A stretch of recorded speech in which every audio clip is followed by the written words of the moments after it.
and our decisions in this meeting. For Jesus' sake, amen.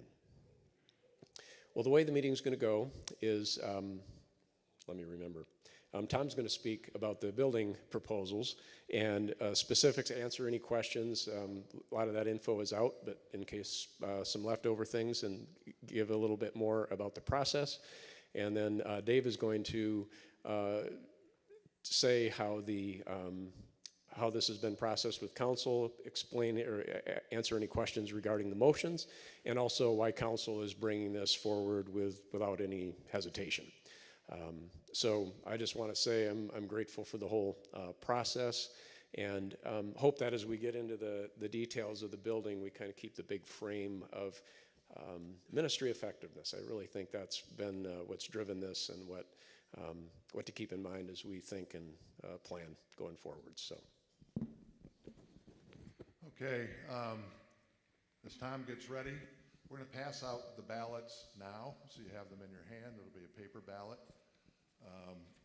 There will be, when we go over the motions, there'll be room for comment and questions, but not for amendments. We're accepting absentee ballots, and if we have amendments to the motion, then those ballots don't mean anything because it's changed. So after Tom's done, I'll do that.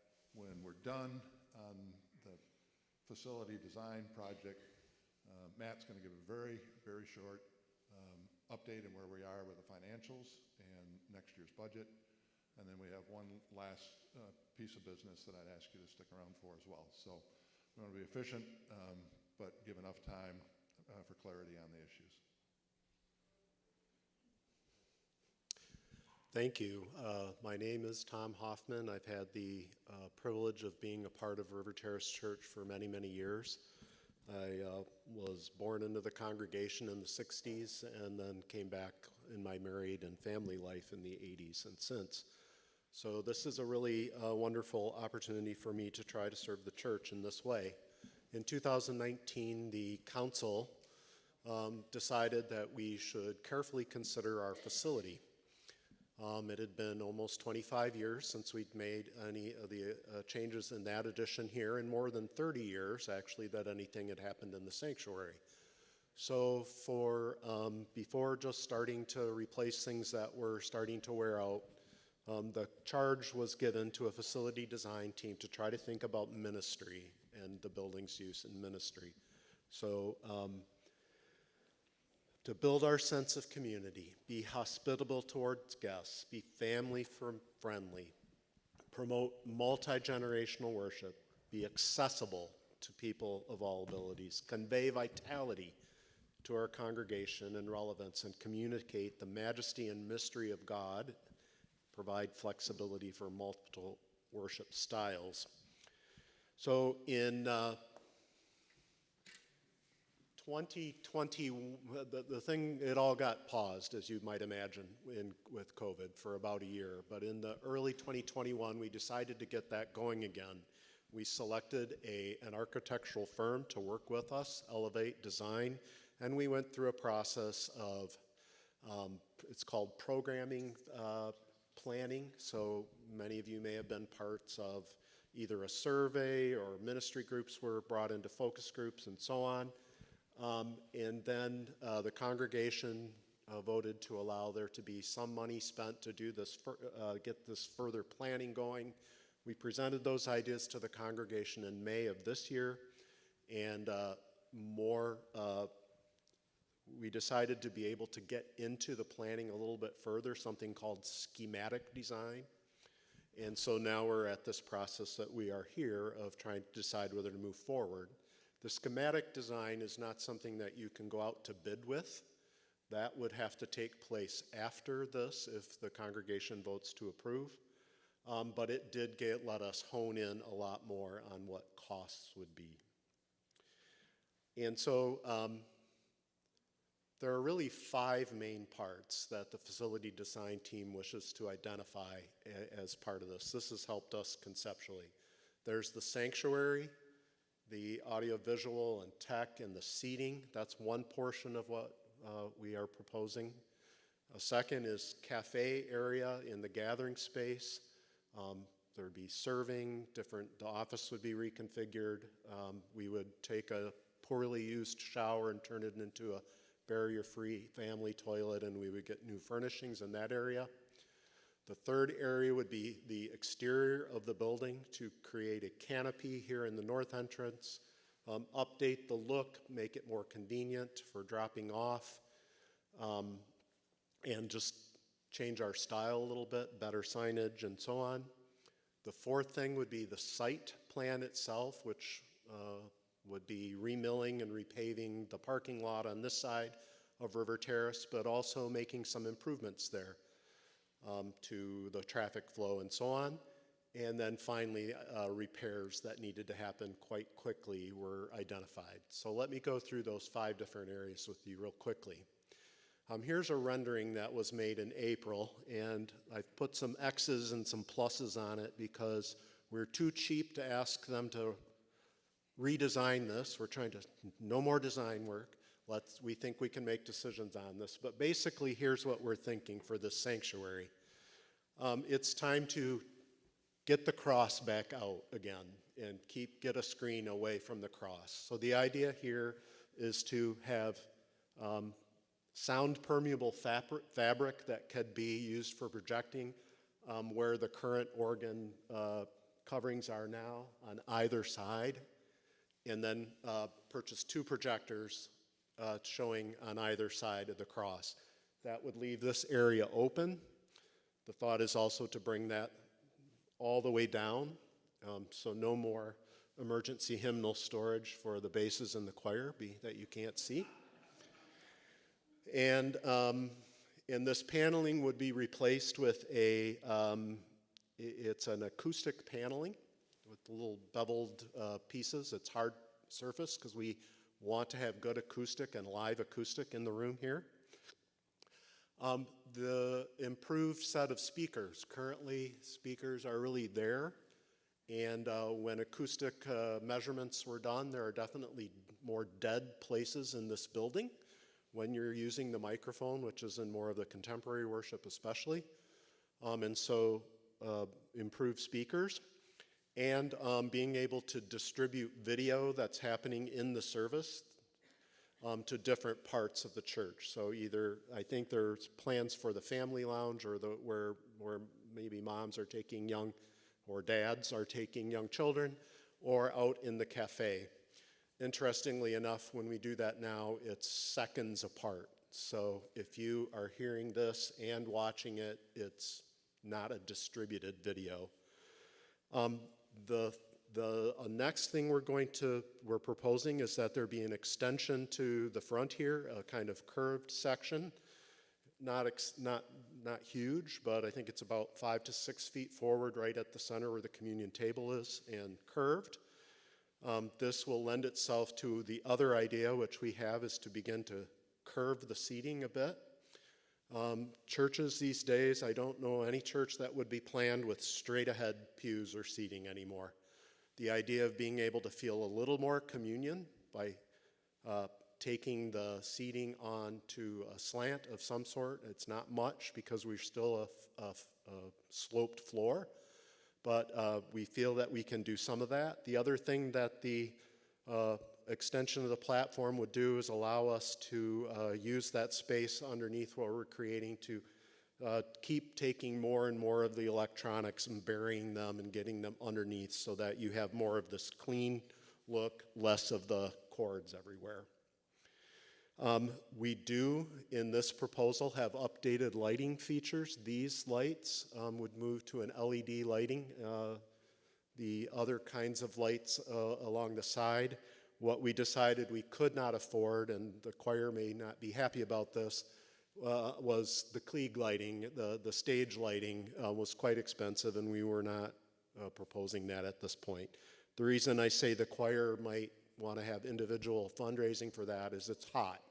If you've been up here and you've performed, if you've sung or whatever, you realize that these are pretty warm lights. The LEDs would fix that, but it was really expensive.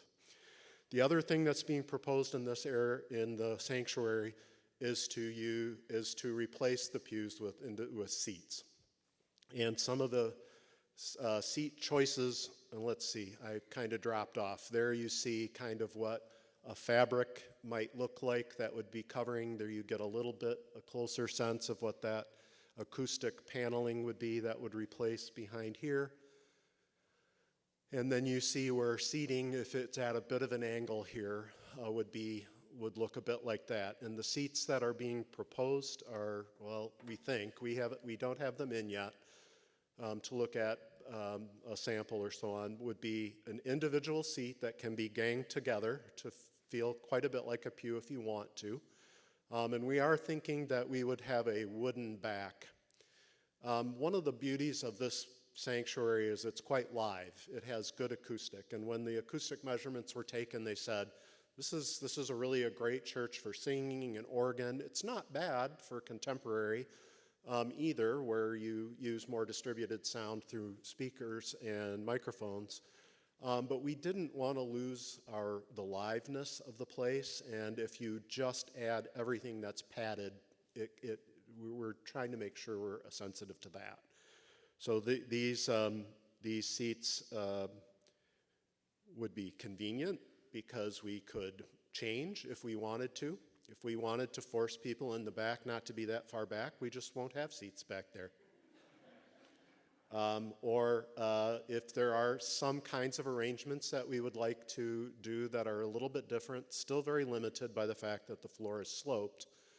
And it's price competitive compared to repairing the upholstery and the pews, we think. And what we hear from the consultant is churches who've done this are very happy with the choice. So we are proposing that at this time. The other thing that you may have seen on the rendering was that there's a beautiful ceiling piece of artwork to sort of cover the air conditioning run. That was pretty expensive, and we're not proposing that at this time. So I put an X on it in the other picture. So that's the sanctuary and what's being proposed there. I think I'll go through all 5 and then ask. Here's what's being proposed for the cafe and entry area, or the fellowship hall. Well, no, fellowship hall is what we got downstairs, gathering space. So we basically we are proposing taking out the 2 northernmost offices in the office suite and the inside the door seating area there, opening that space up and using it for a kind of a cafe style seating, a little bit more fellowship space right there. The other circle is around that shower that you may not know exists, and that would be a barrier-free bathroom.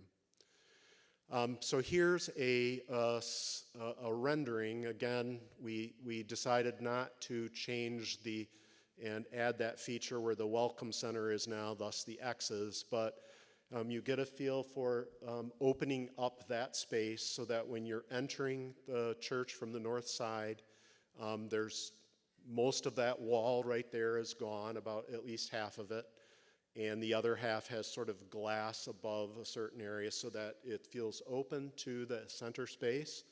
A different angle on it comes from the other side. Now you're kind of looking towards the library, and we are proposing opening up the front part of the library, demolishing that wall and having a serving area for coffee.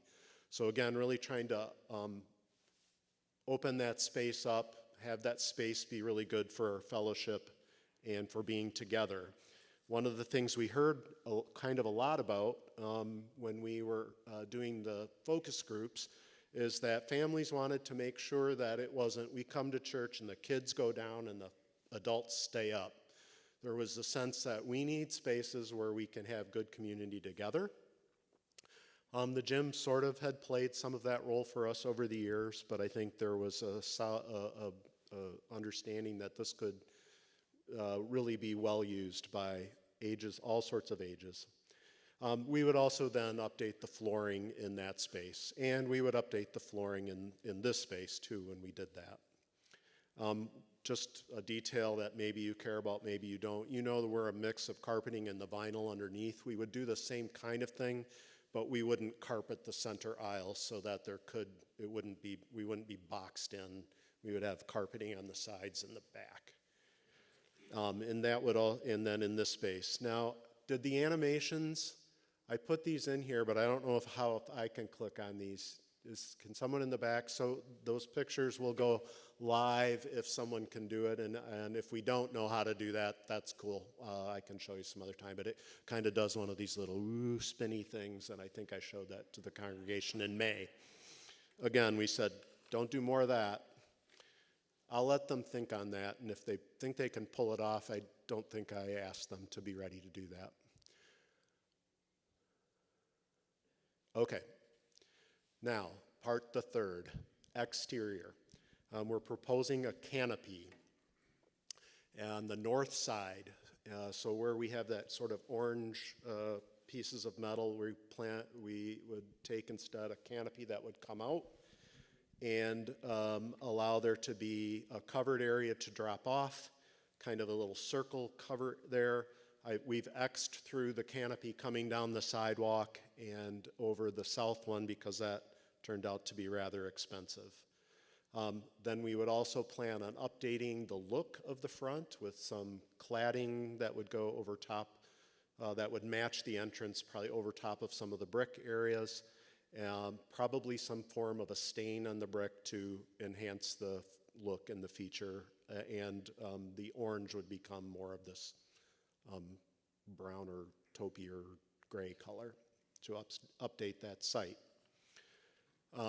Here you kind of get a view from up above, looking down, you see that sort of circle drive there, which would be where unloading in the canopy would be. There's a couple reasons for doing this. We do think that will be a very convenient feature for the congregation. It would also be very more focal, as this is where you come in, this is the entrance, this is where we are. And we're not trying to discourage the use of this entrance over here, but we do hear from people that they're not entirely sure where does the life of the church, where's the entrance occur, and that's what we're trying to achieve there. This also brings us to number 4, which is the site changes. You probably can't see that overly well from here, but in the plan there would be remilling of the parking lot. It's kind of getting due, it's getting close. But then changing the flow of the traffic. Right now, if you enter here on the east side of the building, that's how the parking is arranged. And that flow would be changed in that. So you could use the circle driveway and then you could go all the way around this way, and the parking's lined up for that. I think some people use the church that way anyway, or if they go, oh, wait, I'm not supposed to do that, you drop somebody off and you do a 6-point turn to get back out of there. So that should be a good flow. And we are going to bring the handicap parking up towards the building. Boy, as soon as you understand, as soon as this idea was put in our head by the architect, I realized how much distance we have to travel. I've seen folks in walkers, folks in wheelchairs. You're hiking a good part of the parking lot to come up to the entrance, and this would put up parking closer to the building on this side and on this side. So that would necessitate some curb and gutter being changed a bit too to direct the flow a little bit, but it's not a radical change to the outside. While they're at it, they're going to clean up some rough spots we have here on the east side of the building where there's bad sidewalks and stairways to nowhere and things like that, as well as the box in the back that was the kind of 60s look, for planters. That is probably rotten past what it could be repaired, and so we would do something different with that as well. And the final part of what we're proposing is repair. So what was discovered in this whole process of getting to know the building was that, yep, the roof is something you have to pay attention to after many years, but we have one part that's really bad right now, and that's over the east parlors there. There's pooled water. It's not been leaking, but it's a problem waiting to happen. So that we would want to do rather quickly. The other proposals about which surfaces of the roof need to be replaced in the future would be budgeted for the future. The other thing that came up is that the masonry needs repair. The most distinctive problems are the lintels.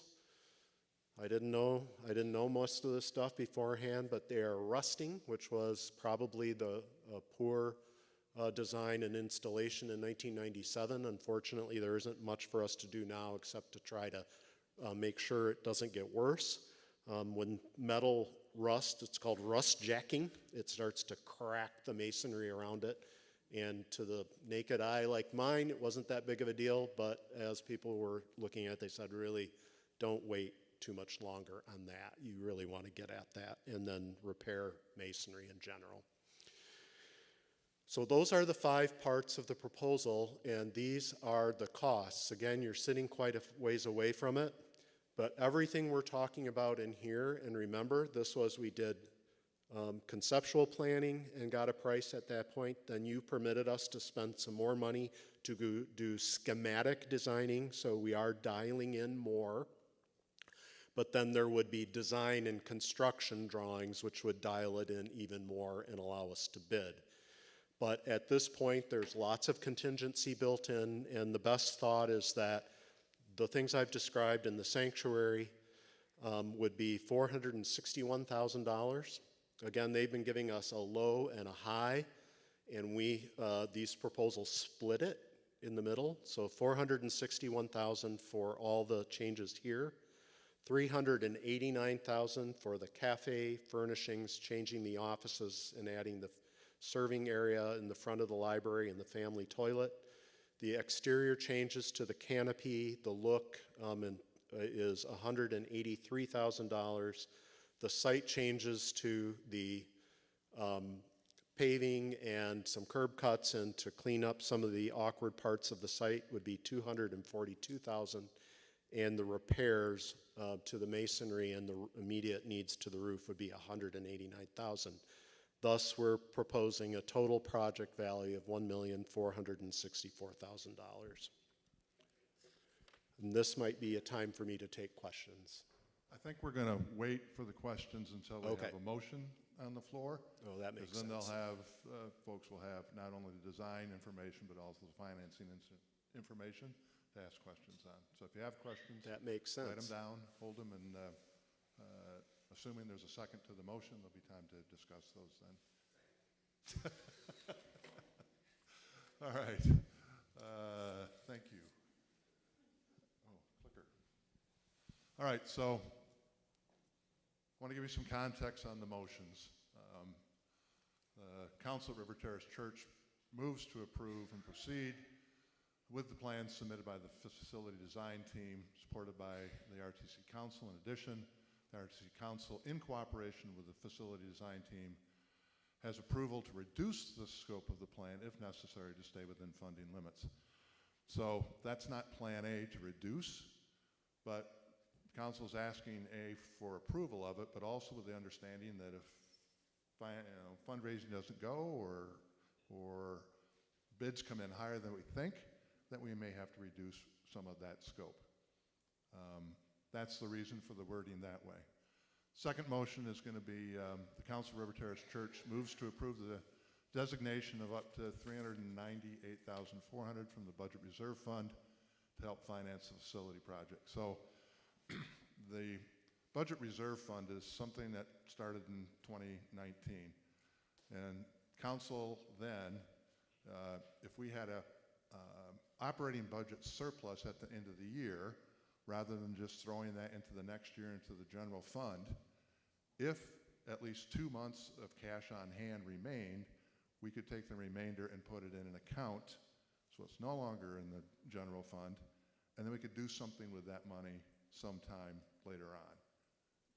And this might be one of those times to do that. So we've got almost $400,000 in that. Council's not ready to move ahead with that much until we see how this year ends. And so what this proposal says is if the year ends well and they're confident in being able to move some money out of the general fund into this account, we could bring more cash to the project. The last is the Council of River Terrace Church moves to approve the borrowing up to $300,000 if necessary to finance the facility design project. That's definitely not Plan A. I think we're being very cautious on borrowing money at all.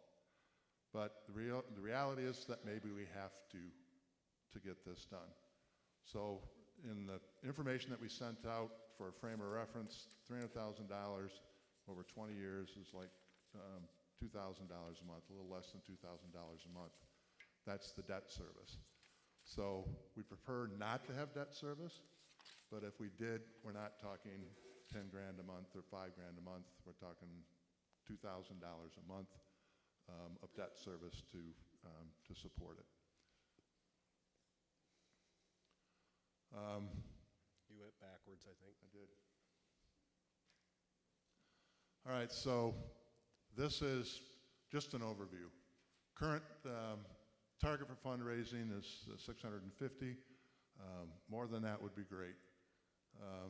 Target for cash on hand was 663, which is just over $1 million. Secure, the 1.3 million. Secured at this point on the fundraising is $500,000. So lead donors have committed to $500,000. Cash on hand from two accounts. One is Enduring Gifts, which has also been around here since 1994. Generally, that's not spent for projects this big, but it can be. So that spends all but about $100,000 of Enduring Gifts, which allows Enduring Gifts to continue its role, but that cash is available. About $240,000 or so was coming from the Budget Reserve Fund. So yet to go, 150 on the fundraising, 150 on cash, and depending on how the year ends, we could maybe do more than 150 back into the project. The mortgage really is just if this is how this played out, and the fundraising actually came in at 150 and we had 150 more in cash, and we wanted to do the whole project, that would be the size of the mortgage. So that would be about $1,500 a month. So we're going to go back to the motions. So I won't reread it since we already have read it. Do we have a second for the first motion? We have a second. Thank you. Comments or questions on the motion? Here, why don't you give me that? If you can run. What am I doing? Hand the mic if there's questions.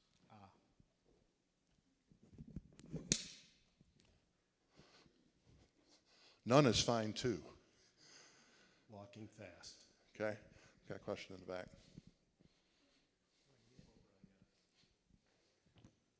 Yes, I'm assuming the role of the royal curmudgeon, okay? Because I do respect you guys for looking into this.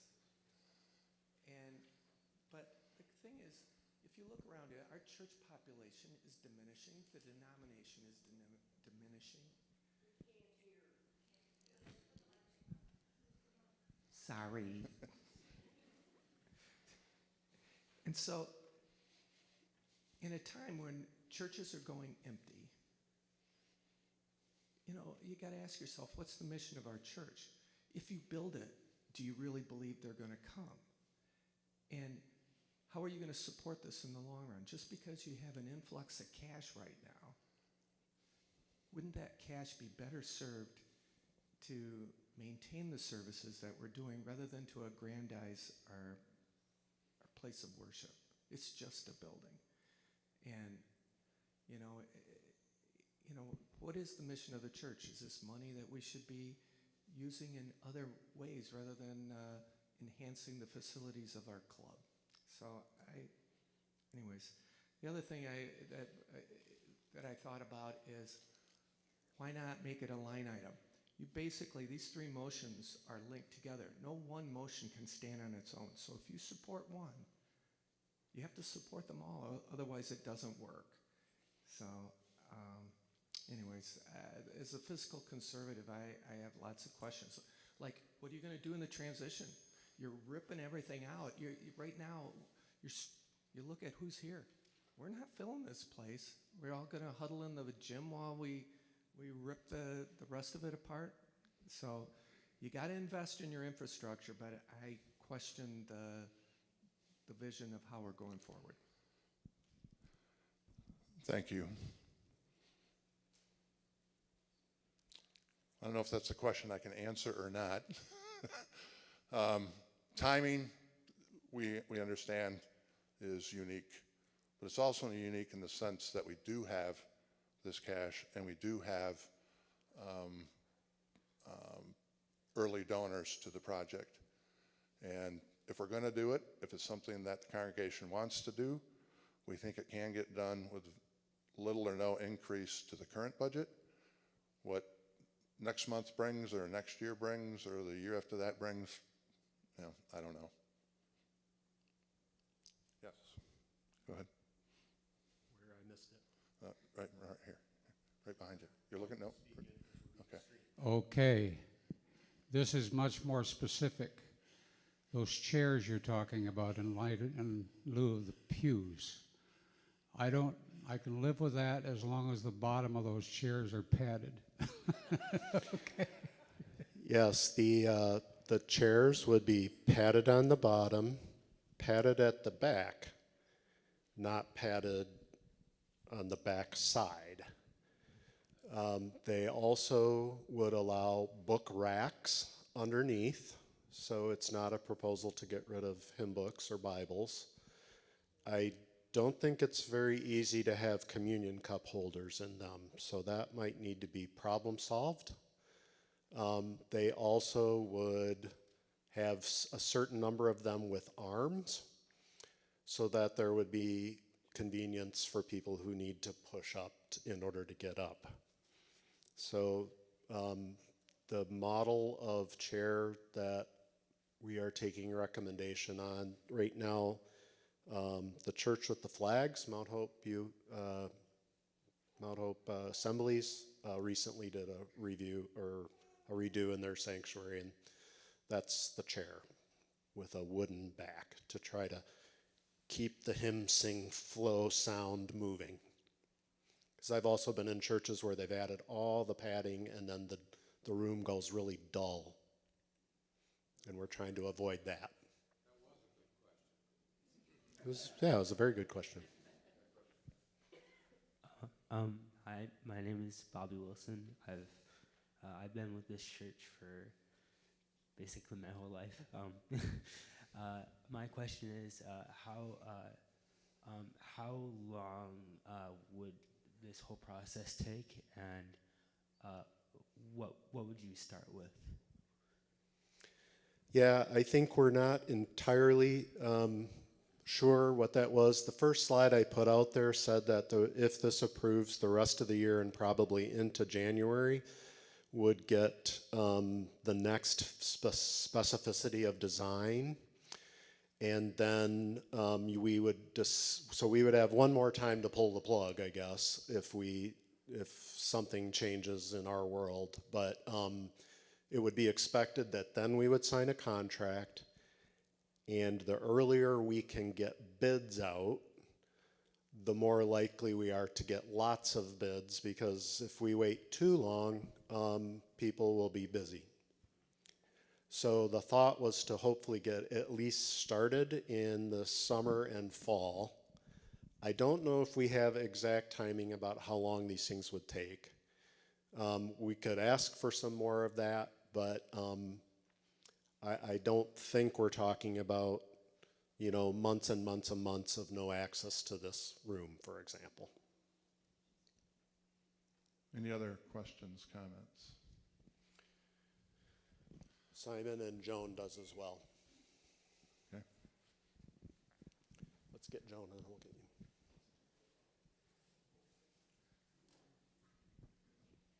you. if the motion fails, motion 1, would you come back with a line item, you know, for the 5 different proposals or whatever? We don't know. We have to see what happens, you know, with the vote. And Greg's right, they are tied together.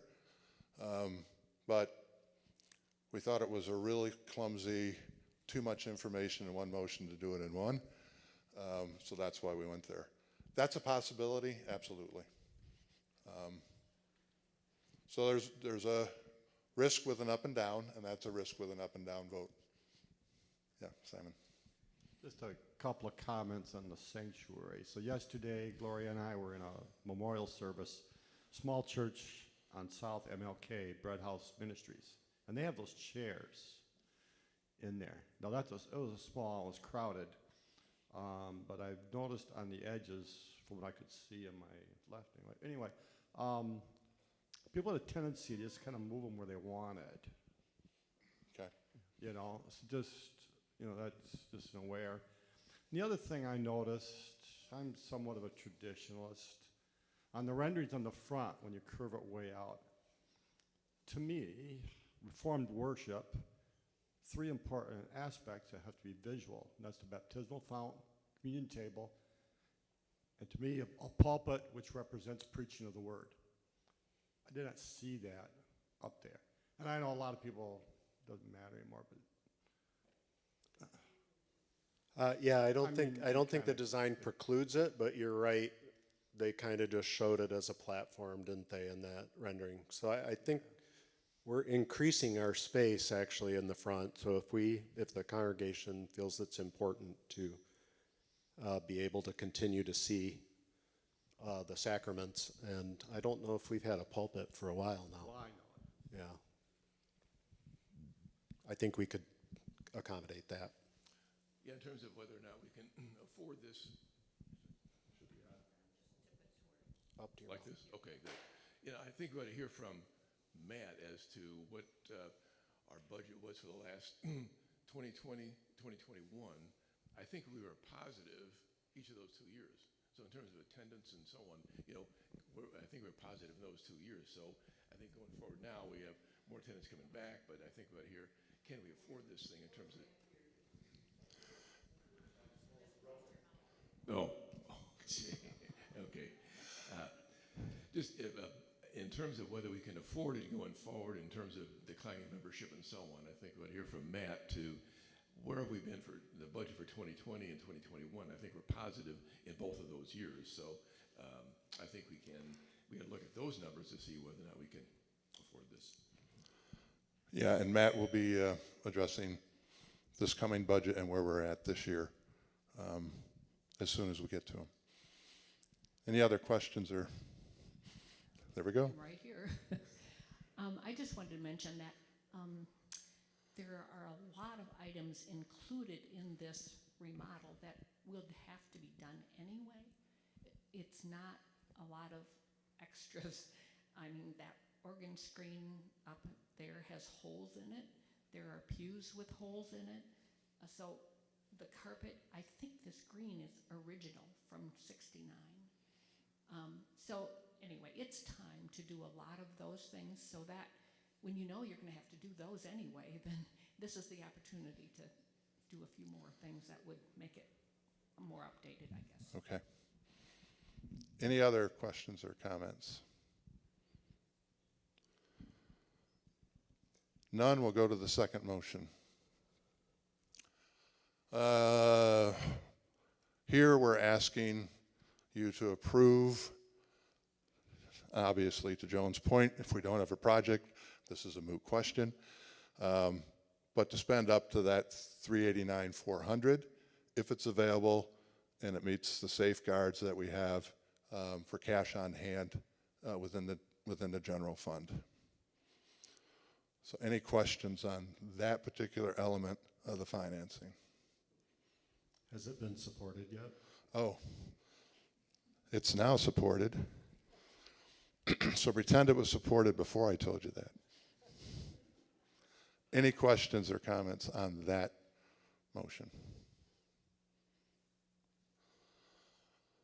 Final motion is approval to borrow up to $300,000.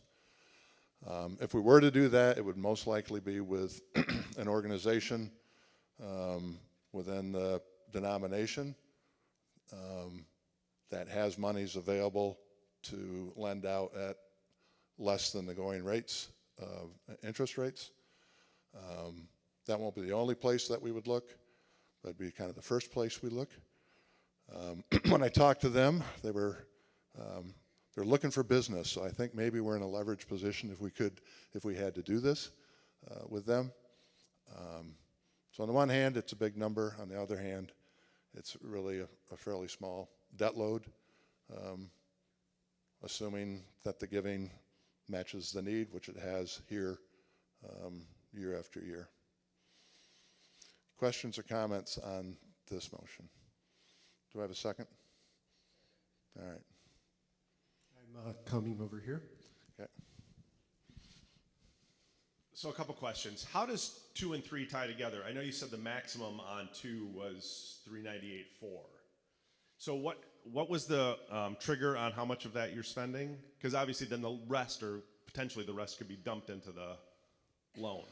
So the way that budget reserve is worded is at the end of the year, if our cash on hand through the general fund is more than 2 months of cash on hand, then council can move it to this fund. It's just an account that takes it out of the general budget and makes it available for other things. But it's a year-to-year decision that council has to make. So right now we have like 5 months on hand. And that was because we were in COVID, we didn't know what we were gonna face and coming out of what it was. So it's not if then, it's a decision council makes on an annual basis if there is an overage, what to do with it. They don't decide where it's gonna go, but it just goes in that fund. So if everything in the year finishes up good and it is really $389,000, I think that would add about $160,000 more into the secured financing. Does that answer your question? Yes. So then the second question is there any reason we're not getting the financial update on the whatever before we vote on these motions? Because I think some of us might be more comfortable if we knew what the financial situation of the church was before voting to put us in debt. Well, you do. You've got a ballot, and you're going to hear the entire meeting. Oh, okay. Before We're not voting on it until after that. Okay, that's you fine. can vote on it now if you want. You don't have to vote on it. In fact, you can take it home and bring it here tomorrow before noon. So you do have time. Yeah, we thought about that. So yes, you will see that. Yes. Here you go. I didn't hear any mention of the air conditioning units that are on this side and the one here in the middle. I know they were installed when the addition was put on, so you're talking 30 years old for those. Is that update included in this estimate? Our understanding is that they've been regularly updated, and we are in pretty good shape with the AC units. So I don't think they're 30 years old anymore. The audit showed them being, there really wasn't as much concern with the AC units. The one thing that we are not proposing, but we think wouldn't be a bad idea in the future that came out of the audit, there's an air handling unit out here that was supposed to supply fresh air down below, and it's not worked very effectively since '97. So one solution would be to add a unit, an AC, and I guess you'd have to heat as well somewhere, probably on the east roof, but we're not proposing that now, no. Any other questions on this motion?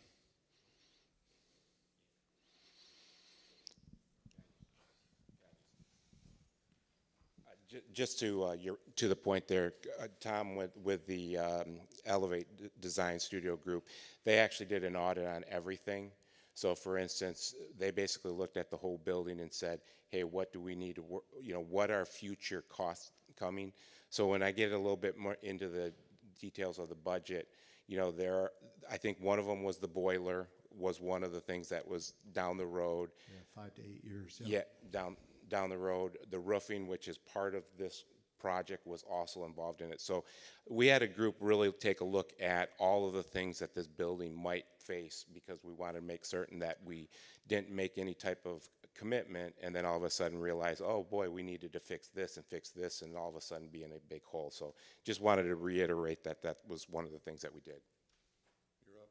I'm up. Okay. There was another question, it appears. I will walk the mic over.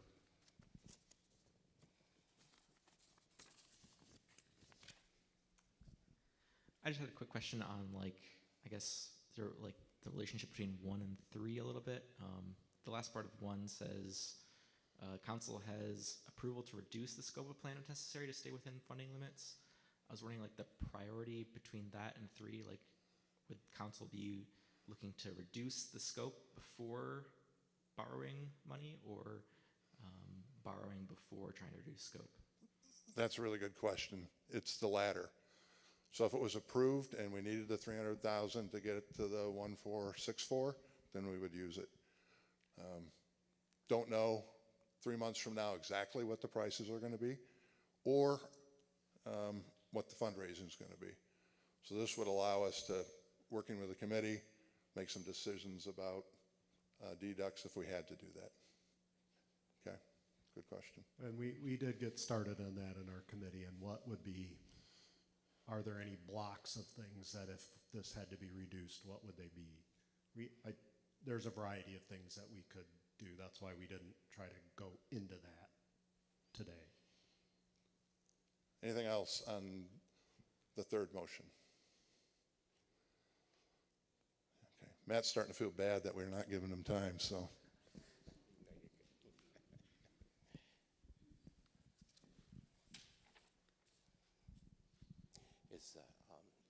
Do I need the clicker?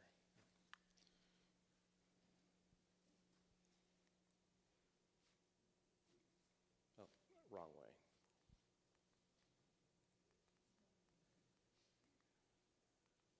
Am I going the wrong way? There we go. All right. All right. So, sorry about that. So, financial update, where we are in this for 2022. And all of these numbers are through October. Receipts this year, $634,434.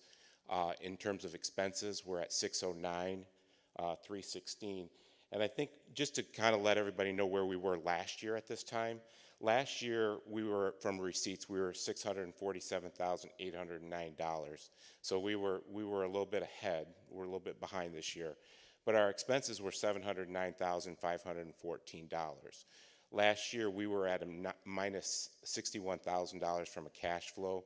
This year, you can see we're at a $25,000. Now, what I will say is there's a couple things that are big in this. Number one is we've had some vacancy in terms of position, so the expenses are going to be down. At the end of the day, you're probably going to put in about $100,000 for 2023 going forward. So that puts us almost right at break even when we've really looked at things. So again, from a financial standpoint, we're looking very good this year.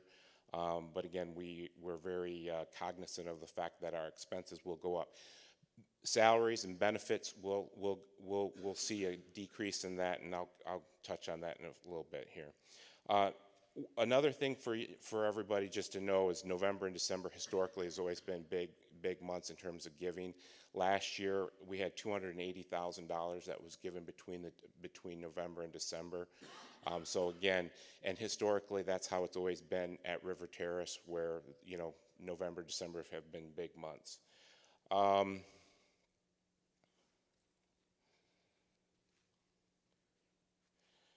So to give you a little bit of an update on where we are in the 2023 budget.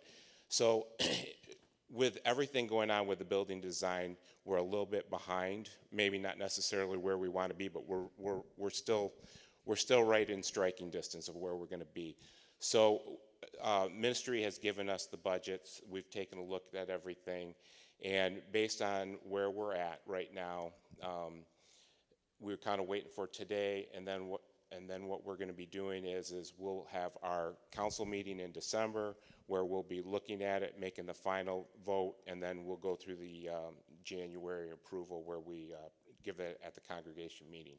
So some highlights for the 2023 budget. Right now we're looking at a decrease of 1.8%. And I think what's important to note here is that decrease is we've actually increased in terms of the major item funds. So a lot of the concerns that we talked about in terms of spending, we've looked at increasing the major item funds for future projects. So I know the parking lot, the south parking lot at some point needs to be fixed. We talked a little bit about the boiler. We also talked about some of the other roofing, I think the shingles here. So what we've done is we've increased some of those costs that we're looking at. We also have some sabbaticals that we do need to look at going forward, so we increased in there. So, excuse me, at the end of the day, if you actually took out those increases, our budget actually went down 4.6%. So you can see that we're going down in salaries, and benefits have gone down even when we get fully positioned going forward. Memberships is down, and somebody did mention that. You know, right now we're at 285, 335 last year. But again, our giving we're still right there in terms of giving per person.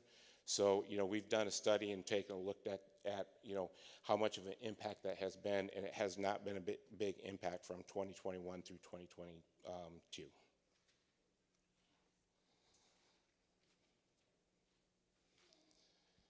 And I think that is pretty much what I had. I don't know if anybody had any specific questions. Again, a lot of this is we have not finalized where we are at the budget because we wanted to see how this congregational meeting goes. And historically, we've never ever we've given you an idea of where we're at in terms of budget going forward. And then next January, we'll give an updated budget. Thank you. There is one topic which is budget related that we have to talk about, which where we want to talk about. So if you're someone who's paid by the church, you need to leave now. That sounds ominous. It's not. It's not.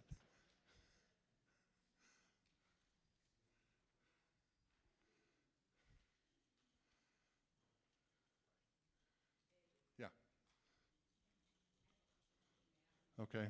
Question for Matt.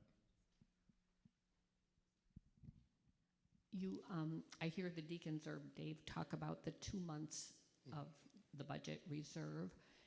Do you think of that as being part of the general fund? Because there's a lot of money in there floating right in there. Yeah. Or are you saying you have to have 2 months in that budget reserves line, you know, in the TRF? So by the Blue Book, we have to have two months worth of budget. And what I will say is from our expenses, when I've gone through the numbers, actually we've gone from 80 to 70,000. Right now, we have, I believe it is around 270,000 in the general fund. It's 3.8 months worth of expenses in the general fund. But we actually, as Dave had mentioned, when we had excess cash at the end of the year, the past couple of years, we've actually moved that into the budget reserve. And we were kind of, last year and the year before, we had some of that budget reserve was for those expenses. Yeah, the operating cash has got to be in the operating budget. It's not in the reserve. Not in that. No, just that's the minimum that needs to stay in the general fund account is the 2 months. Okay, so Eric's going to give you a surprise motion. I'll give you some background to it. Finance Committee made a recommendation, and Council agreed with it, to do a one-time bonus for the current staff. We're way under budget on the salary and benefits, and we've run the last year minus 2 full-time positions, and they've picked up that slack. And so we would like to take some of that savings and put it into a one-time bonus for them, and that would be paid, you know, if it's approved, it'll be a good Thanksgiving for them. So I'll take questions on it, but Eric's got the motion. Yeah, so just real quick, just a little detail on that. We're recommending those appreciation gifts ranging from $250 up to $2,000 based on position and what's kind of been asked of staff to kind of that increased lift over the last couple of years. So the motion is to reallocate $9,950 from the current salary budget for those staff appreciation gifts. Is there a second? Comments or questions on that?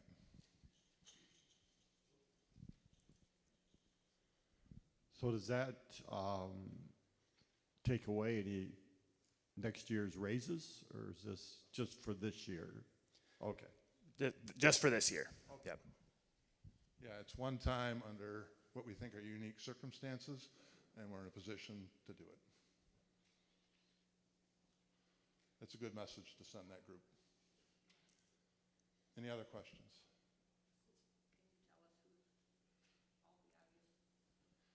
We're not gonna tell you who's getting what at this point. I mean, I guess you can ask, but okay. So the process was like, you know, taking a look at full-time, part-time, and then who was most impacted by doing the extra work. And so it wasn't scientific, but it was a very reasonable approach to it. All right. This is a voice vote. All those in favor say aye. Aye. Opposed, the same. Thank you. Do we have anything else? Oh, 2 seconds. I've been asked to give an update on HSR. We do have a proposal that council's looking at. It's going to take a little while to go through it. I think our challenge is to come up with something that fits the congregation and not maybe a particular point of view or different point of view that includes everybody. So we're going to continue to work on that. We had great participation in Sunday's, great conversations in Sunday's listening session, which was helpful. So really think with the holidays coming that by January, we want to have something that we can publish to the congregation about council's recommendations for moving forward in light of the resolution. Okay? Thank you very much. You are, yes, hand them to the center, please. Just collect them and send them to the end. And so what days work best for you? Hey Dave, or Eric, should we do like a prayer adjournment before everybody leaves? Right before everyone leaves, or just I'm home every day? Okay. you're home every day. They're just praying to get it.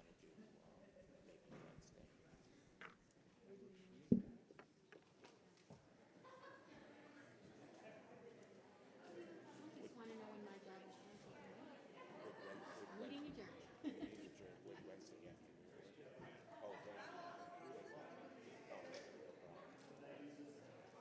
would Wednesday afternoon.